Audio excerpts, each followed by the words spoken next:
jungle.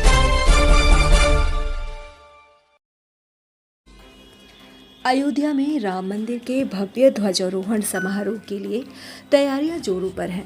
25 नवंबर को होने वाले इस समारोह में लगभग 8,000 लोगों को आमंत्रित किया गया है। इस मौके पर आम श्रद्धालु रामलला के दर्शन नहीं कर पाएंगे, लेकिन अगले दिन से परकोटे के मंदिरों में दर्शन शुरू हो जाएंगे। राम मंदिर ट्रस्ट ने सेना के साथ मिलकर ध्वजारोहण की तैयारियां शुरू कर दी हैं। ध्वजा 11 किलो का होगा और 22 फीट चौड़ा होगा, जिसे पैराशूट के कपड़े से बनाया जा सकता है। ध्वजारोहण के लिए सेना का सहयोग लिया जा रहा है और इसका रिहर्सल भी किया जा चुका है। ध्वज का कोविदकार वृक्ष और सूर्य का चिन्ह होगा, जो राम राज्य का संकेत होगा। नृपेंद्र मिश्र ने बताया कि ध्वजारोहण समारोह के लिए सभी व्यवस्थाएं की जा रही हैं और इसे सफल बनाने के लिए सभी प्रयास किए जा रहे हैं। नृपेंद्र मिश्र ने बताया कि 25 नवंबर को आम श्रद्धालु रामलला के दर्शन नहीं कर पाएंगे, लेकिन अगले दिन से परकोटे के मंदिरों में दर्शन शुरू हो जाएंगे। श्रद्धालुओं के लिए सभी व्यवस्थाएं की जा रही हैं और उन्हें किसी भी प्रकार की असुविधा नहीं होने दी जाएगी। ध्वजारोहण समारोह के लिए सभी तैयारियां पूरी कर ली गई हैं। सेना के जवानों को 2 दिन के अंदर विचार विमर्श करके विस्तार से चर्चा करने के लिए आमंत्रित किया गया है। राम मंदिर निर्माण समिति के अध्यक्ष नृपेंद्र मिश्र ने बताया कि ध्वजारोहण समारोह को सफल बनाने के लिए सभी प्रयास किए जा रहे हैं। श्रद्धालुओं को दर्शन 25 नवंबर को नहीं होगा। जो लोग आमंत्रित किए जाएंगे उनको भगवान का दर्शन की व्यवस्था की जा रही है। करीब 8,000 लोग आमंत्रित किए जा रहे हैं, तो उसकी व्यवस्था करनी होगी। उसके बाद श्रद्धालु दर्शन करेंगे अगले दिन से। यदि आपका प्रश्न यह है कि क्या श्रद्धालु सभी जगहों पे स्वच्छंद बिना सिक्योरिटी चेक के जा सकेंगे, तो वह ट्रस्ट विचार कर रहा है। मेरा पूरा प्रयास है कि मैं जो कुछ बना है वो श्रद्धालुओं के लिए है, उनके ही भगवान हैं। तो हमारा प्रयास पूरा होगा कि इस वर्ष के अंत तक सभी मंदिर जो हैं खोल दिए जाएं, वाटिकाएं खुल जाएं, कुबेर टीला तक जाने की अनुमति हो। यह अवश्य है कि मैंने जैसा पहले भी आपको बताया, कुछ जगहों पे एक सीमित संख्या में जा सकते हैं। कुबेर टीला में सीमित संख्या में जा रहे हैं। प्रथम तल पे भगवान के मंदिर में सीमित संख्या में जाएंगे।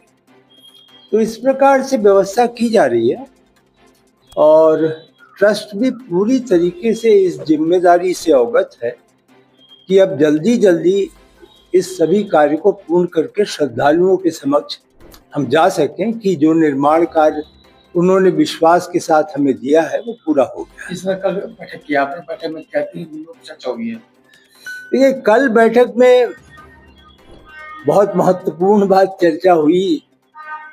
आप लोगों को खैर भनक तो मिली गई होगी।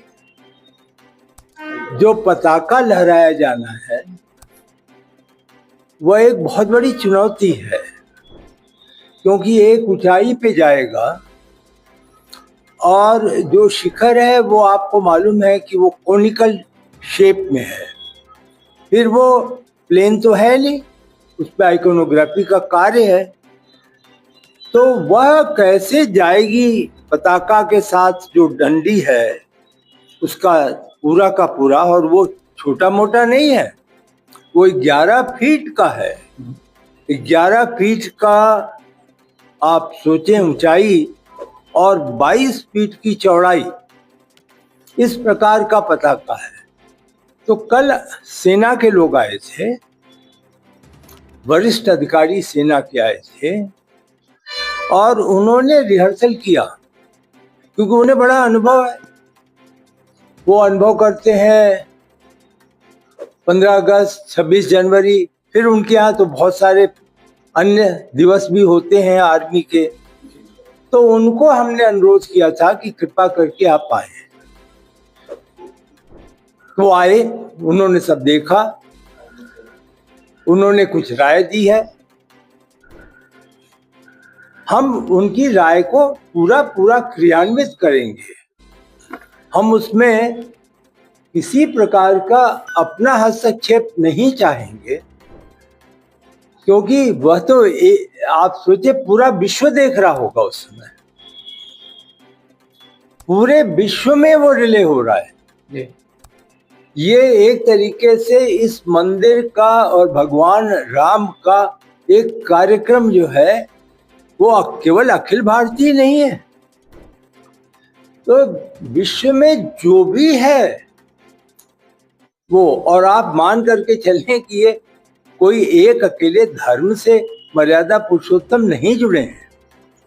मर्यादा पुरुषोत्तम ने विश्व में मर्यादा कैसी होनी चाहिए उसको बताया है, इसलिए आज वो हमारे एक तरीके से आस्था, श्रद्धा, अर्चना के लिए हैं। तो वो कल किया गया। कोशिश ये भी की जा रही है कि माननीय प्रधानमंत्री जी उसको बहुत, अब आपको क्या बताएं, आप रस्सी खींचने में वो कई किलो की रस्सी हो जाती है। वो जो पताका है वो 11 किलो का है। तो ये सब हुआ कल। अब लगातार उसका रिहर्सल होगा और 1% भी फेलियर नहीं होना है, और भगवान चाहेंगे तो नहीं होगा, बिल्कुल नहीं होगा। तो कल एक बहुत बड़ा काम सेना के साथ समन्वय का हुआ, और कल बैठक का अधिकांश समय उसमें गया। पताका का जैसे ध्वज का कपड़ा कैसा हो, तो उसमें अनेक राय आई।